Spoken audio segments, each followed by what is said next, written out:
खम्मागणी दोस्तों, मैं राकेश कुमार और आप देख रहे हैं निरालो रास्ता।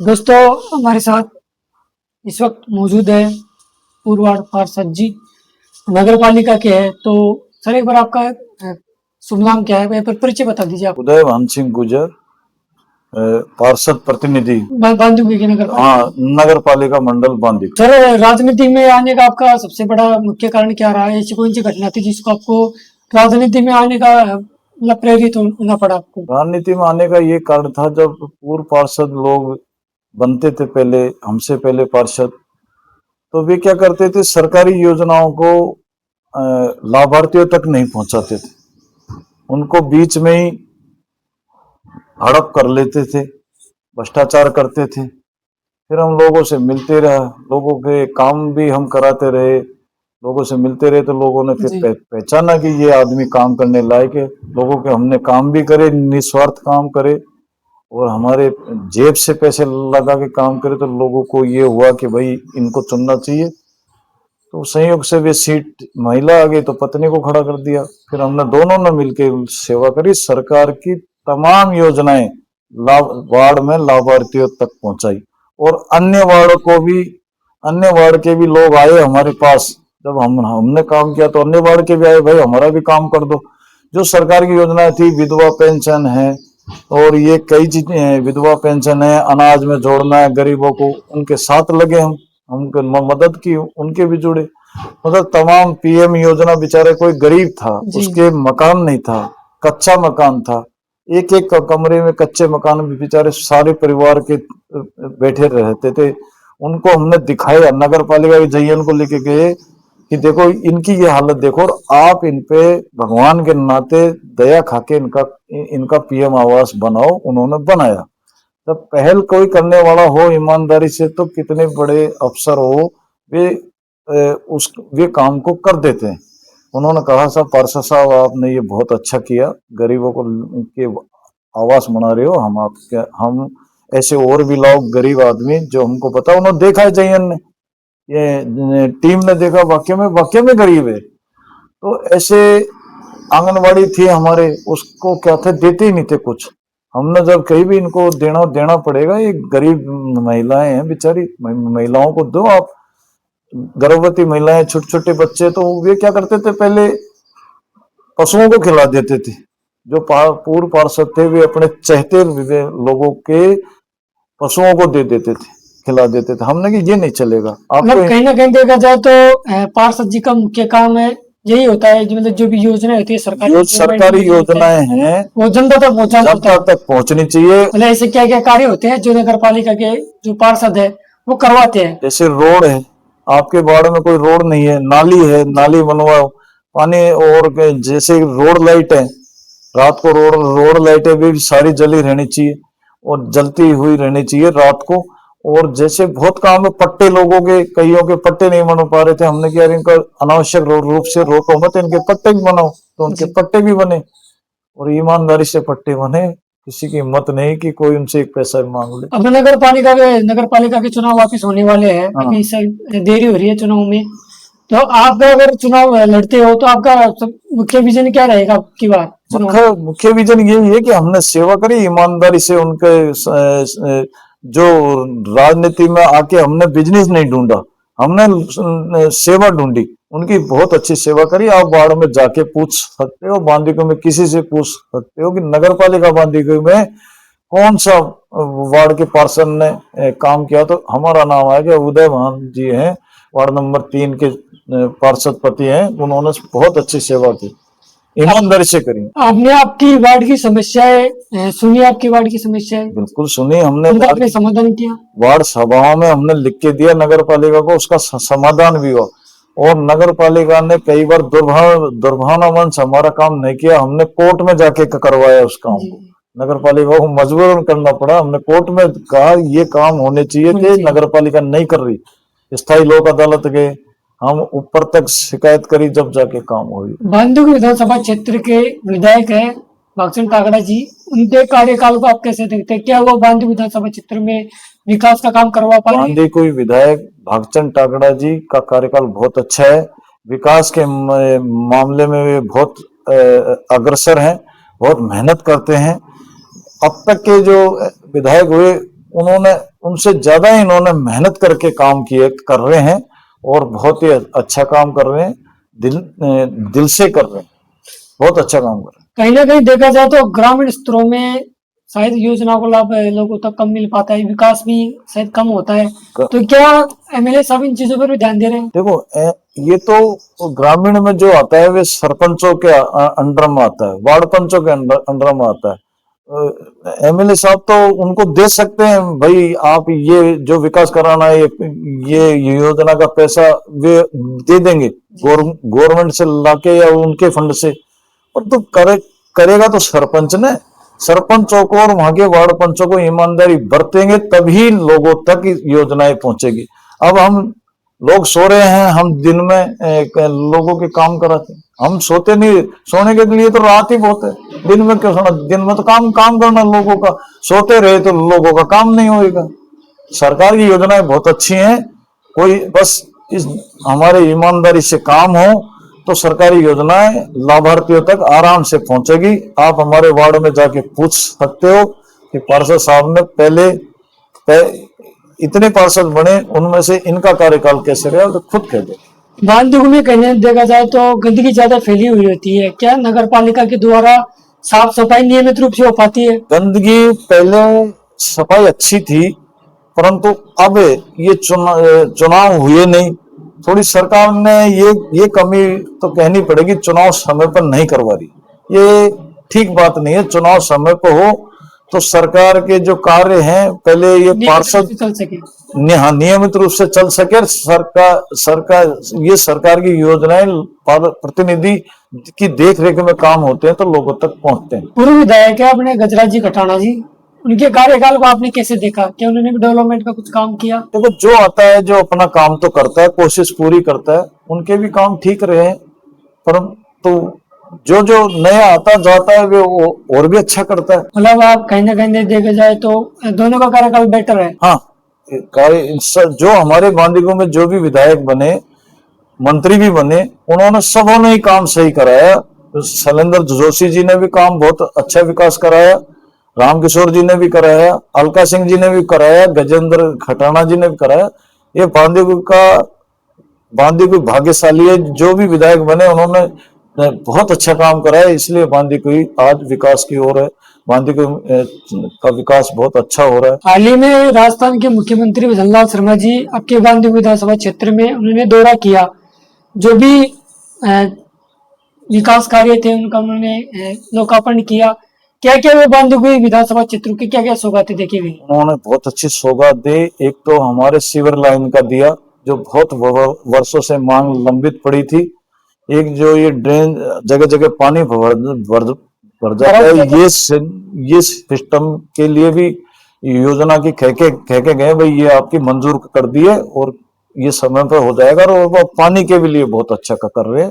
पानी भी शायद 5-6 महीने में पूरी बांदीगो में पानी मिल जाएगा लोगों को टोटी के रूप में। जो भी सरकार की योजना है जल जीवन मिशन, उसके तहत पाइपलाइन का कार्य शायद लगभग पूरा हो चुका है या चल रहा है? अभी ठेका हुआ है। एमएलए साहब बता रहे थे कि उसमें कोई टेक्निकल प्रॉब्लम आ गई तो वे भी पूरी हो जाएगी। और जैसे भी ठेके की प्रक्रिया, टेंडर की प्रक्रिया पूरी हो जाएगी, तब भगवान ने चाहा तो 6-7 महीने में बांदीगो को पूरा नल की टोटी से पानी मिलेगा। इस मामले में हमारे विधायक भागचंद टाकड़ा जी बहुत ही प्रयासरत है। पानी के मामले में तो वे शुरू से ही प्रयासरत है। सबसे बड़ा मुद्दा उन्होंने पानी का ले रखा है। मुख्यमंत्री जी का 2.5 साल का कार्यकाल लगभग पूरा हो चुका है, मतलब कितने संतुष्ट हो आप उनके कार्यकाल से? मुख्यमंत्री जी का कार्यकाल ठीक है।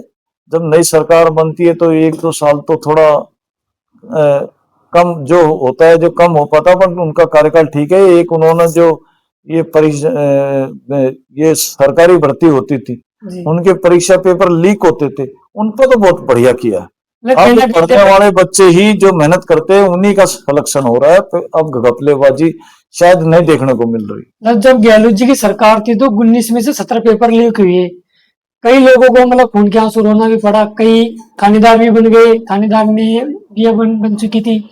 लेकिन वो जयपुर में जो शहीद स्मारक स्थल है जयपुर में, उन्होंने भी कल परसों में हाल ही में धरना प्रदर्शन किया कि सरकार को सोचना चाहिए कि सरकार ये भर्ती को बहाल करे। नहीं, ये तो क्या है सिस्टम, ये पिछली सरकार ने, गहलोत सरकार ने किया, कोई अंकुश नहीं लगाया, पेपर पे पेपर आउट होते होते रहे और इन्होंने उसको कमाई का जरिया बना लिया। अब जो कल परसों आप कह रहे हो कि वे धरने पे बैठे हैं, सुप्रीम कोर्ट का निर्णय, सुप्रीम कोर्ट ने कहा भाई एक गिलास में अगर 7 बूंद जहर की, 2-3 बूंद जहर की डाल दिए तो वे गिलास को फेंकना ही पड़ता है। जी। तो उसमें सुप्रीम कोर्ट ने ये कहा भाई इनकी दोबारा परीक्षा ले लो और जो अगर वे योग्य हैं तो फिर आ जाएंगे। तो अब आरपीएससी ने भी ये करा, जो पहले बैठे थे उन्हीं को लिया है, नए को लिया नहीं। उनके लिए अलग से सितंबर परीक्षा होगी। परंतु वे बच्चे भी मानसिक रूप से काफी परेशान हो चुके हैं, उनकी भी पीड़ा है। अब ये सिस्टम खराब में पीड़ा होती है तो उसको सरकार को कुछ न कुछ नियम बना के तो करना ही पड़ता है। इसमें पिछली सरकार का फेलियर साबित होता है, इसलिए आज ये बच्चे पीड़ित हैं और वहां धरना दे के बैठे हैं। अब ये कहीं ना कहीं देखा जाए तो हमने सीएम भजनलाल शर्मा की एक वीडियो जो देखी थी, उन्होंने कहा कि राजस्थान में पेपर लीक नहीं होगा, ये हमारी जिम्मेदारी है। तो वो कितना कारगर है युवाओं के लिए राजस्थान में? वे मेरे हिसाब से 99 तो कारगर है। अभी कुछ सुनने में देखने में नहीं मिला कि यहाँ कुछ हो रहा है। अगर हो रहा है, अभी सुनने में आया था कि कुछ हो रहा है, तो वहां एसओजी ने धरपकड़, एसओजी पूरी जागरूक है, परीक्षा से पहले ही सारा जाल बिछा के उनको छूट दे रखी है भाई गलत पेपर आउट नहीं होने चाहिए। तो जब सरकार इस पे एक्शन ले रही है तो ऐसा कुछ अभी तो सुना नहीं ऐसा। ठीक है, पेपर देखा जाए तो गहलोत जी की सरकार में उस समय डम्मी कैंडिडेट भी एग्जाम में देने के लिए बैठ जाते थे, जैसे कि मैं हूँ, मैं किसी और की जगह बैठ गया एग्जाम में देने, उन पर से रोक लगी। नहीं, पहले उन्होंने डमी कैंडिडेट क्या, जो वे थे वे पेपर आउट करने वाले, वे ही पिछली सरकार के मंत्रियों के पास में बैठते थे, उठते थे, उनका काम करते थे। तो उनको तो हौसला बुलंद था, इसलिए वे कर रहे थे पेपर आउट। एक कोई कोचिंग वाला था, उसी को पकड़ा था, वे ही किसी मंत्री या सरकार, पिछली सरकार के मंत्री के साथ में फोटो खिंचाना, रहना करना, उसकी फोटो आती थी। कांग्रेस के ऐसे नेता में आप बताओ जिसको आप अपना आदर्श मानते हो? कांग्रेस में तो सभी हैं, ये तो अब हम तो क्या बता सकते हैं, अब आप ही बताओ कि कौन सा आदर्श है। हम तो आपके मन के विचार जानना चाहेंगे, आपके हिसाब से आपका जो सही है, पसंदीदा नेता। कांग्रेस में भी जो मेहनत करता है वे तो आगे बढ़ता ही है। सचिन पायलट जी के बारे में आपके क्या विचार, राजनीतिक विचार? के नेता संजीदा नेता है और संजीदगी अच्छी है और राजनीति सही तरीके से कर रहे, बिगड़ किसी के ऊपर आरोप लगाए हुए, और उनकी संजीदगी और उनकी भाषा की शैली बहुत अच्छी है। आपको क्या लगता है कि 2028 में वापिस चुनाव होंगे विधानसभाओं के? आपको क्या लगता है कि कांग्रेस सरकार अगर सत्ता में वापस आती है राजस्थान में, तो क्या सचिन पायलट जी सीएम के हकदार होंगे? अब ये तो कांग्रेस तय करेगी किसको सीएम बनाना। हम तो यही चाहेंगे हमारे भजनलाल जी या फिर दोबारा सीएम बने, हम तो यही चाहेंगे, हम तो पार्टी से जुड़े हुए।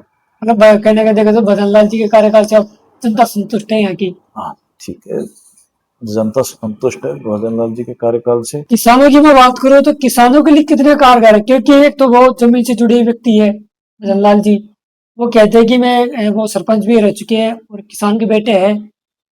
किसान सरपंच से लेकर वो विधायक बने सांगलदार से और मुख्यमंत्री बने, तो किसानों, उन्होंने कहा कि मैं किसान का बेटा हूँ तो किसानों के मैं काम कर रहा हूँ, तो कितना क्या वो किसानों के लिए क्या कर पा रहे हैं? किसानों के लिए बढ़िया कर रहे हैं वे। किसानों की पहले कांग्रेस सरकार ने कभी 60 साल तक सत्ता में रही, किसानों को एक पैसा नहीं दिया। मोदी सरकार ने किसानों को 6,000 रुपए उनके खाते में हर साल देने का दे रही है जब से मोदी सरकार आई है। और इन भजनलाल जी, वे आप सही कर रहे हो कि किसानों का बेटा है, उन्होंने कहा किसानों का मुझे दर्द पता है, तो उन्होंने अब इसको पहले 8,000 करे, अब भजनलाल जी उसको 12,000 कर रहे हैं। 6,000 तो केंद्र सरकार के, 6,000 राज्य सरकार के, तो किसानों को 12,000 मिलेंगे। आपने भी अखबारों में पढ़ा बड़ा होगा। कर राशि दी जाएगी। हाँ, वो शायद हो जाएगी 12,000, 8 तो है ही। बांधवों की जनता को जो भी सरकार की योजना है, पीएम आवास हो गया, हम्म। पीएम किसान सम्मान निधि हो गई, वृद्धावस्था पेंशन होगी, क्या सरकार ने बढ़ोतरी की इन चीजों में और भी? नहीं, करी है। अब पहले 1200, पहले 1000 थी, फिर 1250 हुई, अब 1450 हो गई। हाँ, सब अभी बढ़ाई है। अप्रैल के महीने से जो बढ़ी हुई आ रही है, लोगों को पेंशन भी आ रही है बढ़ी हुई। जिनके बिल देखें उनके जो बन रहे हैं उनसे। जवाहरलाल जी के कार्यकाल को 10 में से आप कितना नंबर देना चाहोगे? 10 में से पूरे देते हैं हम तो, बढ़िया। 10 में ये से 10। काम वैसे तो कोई संतुष्ट नहीं होता, वैसे तो बेटे बेटी भी संतुष्ट नहीं होते, उनके लिए खूब माँ बाप पालते पलोसते हैं, पर ठीक है उनका। और गहलोत जी के ऊपर आपकी क्या राजनीतिक विचार है? उनके कार्यकाल में लूट मचाई लोगों ने, उसको ये रोक नहीं पाए। और फिर क्या कहेंगे, एक दो बार जो आदमी मुख्यमंत्री बन जाता है वे छोड़ता ही नहीं है मुख्यमंत्री पद। भारतीय जनता पार्टी में ऐसा नहीं, एक बार बन गया दूसरी बार चेंज कर देते।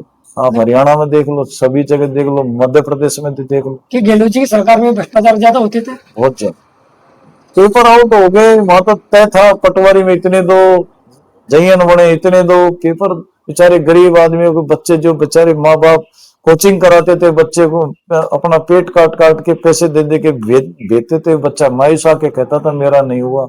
और जो पढ़ता नहीं था ऐसे डोलता था, उनके बच्चे जयन नौकरी लगते थे, पढ़ने वाले नहीं होते थे, माँ बाप बड़े मायूस हो जाते थे, बच्चे बड़े मायूस हो जाते थे, मानसिक रूप से परेशान होते थे। धन अगर वहां कोचिंग करते थे तो भी पैसा खर्च होता था। बांधवों में ज्यादातर देखा जाए तो आगरा फाटक की सबसे बड़ी समस्या है। आप कैसे देखते हो समस्या को? क्या मुख्यमंत्री मदनलाल शर्मा जी भी सौगात देकर गए? कब तक ये समस्या दूर होने का दावा करती है? देखो, बांधवों की आगरा फाटक की समस्या बहुत ही विकट समस्या है, ये आपने सही पूछा। और परंतु इसका समाधान और ब्रिज है, और कोई भी एमएलए होता और ब्रिज बनती। रेलवे ने ये कह रखा है कि हमें 2027-28 तक सभी फाटक बंद करने हैं, तो या तो ऊपर पुलिया बनाओ या अंडरपास की अनुमति दो। तो रेलवे चाह रही है कि भाई हम कोई फाटक नहीं रखेंगे, तो पुलिया तो स्वाभाविक है, यहाँ पुलिया ही बनेगी। पुलिया बनेगी तो बढ़िया भी, पुलिया बनेगी तो आगरा फाटक पे भीड़ नहीं रहेगी, लोग बाग बाजार में आएंगे तो आगे से आ जाएंगे, थोड़ा पुलिया से उतर के आ जाएंगे। अब लोग कहते हैं कि साहब दो भागों में बटेगा, ऐसा तो नहीं बढ़ सकता। जब सीएम साहब अपने बांधवों में आए थे तो माननीय विधायक भगत तागड़ा जी ने एक मतलब शब्द कहा था कि मैं काला जरूर हूँ लेकिन मन का काला नहीं हूँ। तो आप क्या कहना चाहोगे? ये उन्होंने सच कहा है, वे मन के बड़े साफ हैं, वे दिल के साफ कह देते हैं मुंह पे जो भी ये बात तो सच कहा है, मतलब अंदर से नहीं रखते। विधायक जी के ऐसे मुझे आप 5 कार्य बता सकते हैं जिन्होंने भी जो चर्चा में हो विकास कार्य? अभी जो ये धौली गुंटी पुलिया, ये कोई सुध ही नहीं दे रहा था, काफी 10 साल से बंद पड़ी थी। ये तो बहुत महत्वपूर्ण कार्य है। पीछे इसमें तो बहुत पीछे पड़े। ये एक तो ये काम करा है इन्होंने, एक ये जो रोड जगह जगह बांधे हुए सकड़े हो रहे, इनको चौड़ा ये पंचीकरण कर रहा था, जैसे पंचमुखी से यहाँ तक लिया है झालानी बगीची तक, यहाँ रोड को चौड़ा कराया। एक जो झालानी बगीचे के पास में वे अतिक्रमण था मंदिर का, उनको समझाइश से बड़े प्रेम भाव से उसको दूर किया, तो फाटक का आना जाना सही हो गया। और भी बहुत काम है, जैसे जगह जगह सड़कें बनवाना, जैसे ऐसे काम, जैसे रेलवे के यहाँ रेलवे स्टेशन पर भाप का इंजन जो ऐतिहासिक जो रेलवे स्थापित करवाया, ये किसी ने ध्यान ही नहीं दिया। तो कहने गए देखा जाए तो बांदीपुर रेल नगरी के नाम से नाम से जाना जाता है, तो पीछे पड़े, इनके पीछे पड़ने से फिर गंगापुर सिटी में भी हो गया, कोटा में भी कर दिया, जयपुर में तो पहले से था ही। खैर कहने गए देखा जाए तो बांदीपुर जंक्शन है अपना डेवलपमेंट हो रहा है अमृत भारत योजना के तहत। जो भी बाला मेहंदीपुर वाले जी के यात्री आते हैं तो उनके लिए कहीं ना कहीं कारगर होगा, ये कारगर होगा और उनके लिए सुविधा भी रहेगी। अभी पुलिया और ब्रिज भी अच्छी बना रहे हैं, और आधुनिक युग में भी मशीन से जो वे छड़ते हैं वे भी बन रही है, बहुत अच्छा हो रहा है। मोदी जी का ये स्टेशनों को करना बहुत अच्छा है, हर स्टेशन हो रहे हैं जगह जगह, और बांदीकुई का भी अच्छा है। राजस्थान सरकार दावा करती है कि हम पर्यटन स्थल में बढ़ावा दे रहे हैं, तो कितना क्या पर्यटन स्थल अपने यहाँ, जैसे कि बाबनेरी में चांद बावड़ी हो गया, तो क्या कितना क्या डेवलपमेंट हो रहा है उधर? नहीं, इस पे एमएलए साहब ने ये बढ़िया करा है कि जब पर्यटक आते हैं तो वहां अतिक्रमण बहुत है। एमएलए साहब ने अतिक्रमण हटाया, उससे थोड़ा चौड़ा चौड़ा महसूस हुआ। अब कोई पर्यटक आए और वहां भीड़ भाड़ रहे तो उसमें क्योंकि देश विदेश से वो विदेश पर्यटक से आए तो एक संदेश गलत जाता है कि वहां अतिक्रमण है। अब कुछ एक दो दुकानें हैं जो कुछ भी कोर्ट से स्टे लिया है, तो कोर्ट के स्टे में तो थोड़ा रुकना पड़ता है, वे भी हट जाएंगे। कोर्ट भी कह देगा भाई हटाया जाए, वे पर्यटन स्थल है और आज वे अतिक्रमणी है वे। और अब आप भी गए, अगर आप अंधेरी गए होंगे तो देखा होगा, तो काफी चौड़े चौड़े रोड कर दिए, और भी अच्छा होगा। अब अंधेरी में बहुत अच्छे पर्यटक आते हैं और पर्यटक विभाग की अच्छी इनकम होती है। मैं आपसे अंतिम सवाल पूछना चाहूंगा, अगर आप वापिस वार्ड पार्षद बनते हो तो आपका सबसे बड़ा मुद्दा क्या रहेगा? देखो जी, मेरा तो यही मुद्दा है कि हमने 5 साल सेवा कर ली, सर जनता मौका देगी तो फिर कर लेंगे। मुद्दा तो क्या रहेगा, लोगों की जो समस्या है जो कराते रहेंगे। पानी का है जो एमएलए साहब ने कही रखा है, और जो बजट आता है वे सभी वार्डों में देना पड़ता है, मेरे वार्ड में थोड़ी आ जाता है पूरा, तो हम दे देते हैं एमएलए साहब। धन्यवाद जी पार्षद महोदय जी, आपने आपका कीमती समय में दिया। नहीं बढ़िया दोस्तों, पार्षद महोदय जी का कहना है कि जो भी हमारा जो इनका मुख्य कार्य होता है, वो जो भी सरकार की योजनाएं होती है उनका जो भी लाभ होता है जनता तक बीच में पहुंचाना होता है। सड़क वगैरह हो गई, जो भी नाली वगैरह का निर्माण हो गई, सारी चीजें पार्षद मोदी जी के अंडर में आता है। दोस्तों, ऐसे हम आपको अगली वीडियो बताते रहेंगे, तब तक के लिए धन्यवाद। राजस्थान के साथ राम राम सर। आपके चैनल को भी बहुत बहुत धन्यवाद, जो हमारी बातों को सभी जगह पहुंचा रहे हो। बहुत बहुत धन्यवाद आपके चैनल को।